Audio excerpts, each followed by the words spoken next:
ሰላም ሰላም ውድ ቤተሰቦቼ እንዴት ናችሁ? ሰላም ናችሁ ወይ? እኔ እግዚአብሔር የተመሰገነ በጣም ደህና ነኝ። ውድ ቤተሰቦቼ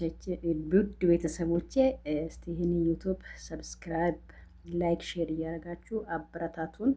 ያው እኛም ከስደት ሀገር ወደ ሀገራችን እንመለሳለን ብለን እያሰብን ነው እና አንዳንድ ነገሮች ሲሰማ ደግሞ ወደ ሀገርም የመሄድ ተስፋችን ያው እያለቀ ነው። ግን ውድ ቤተሰቦቼ ይሄን ቻናልን ሰብስክራይብ እያደረጋችሁ አሳድጉኝ፣ አበረታቱኝ። እንግዲህ እኔም እንደ እግዚአብሔር ፍቃድ ያው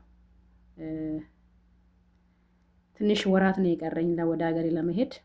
እስከዛ ድረስ ዩቱቤን ሰብስክራይብ እያደረጋችሁ አበረታቱኝ። እስቲ ይሄን ቪዲዮ ሰምተን እንመለስ።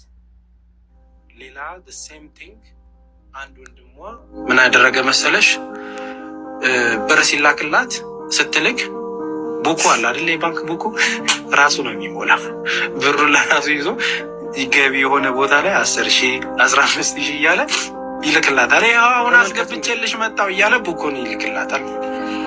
ሀገር ሰላም ነው ብላ በቃ ሀገር ሰርቼ እለወጣለሁ ብላ ስትመጣ ቡኩ ላይ የተጻፈው ቁጥር ሌላ ነው፣ ባንኩ ላይ ያለው ብር ሌላ ነው።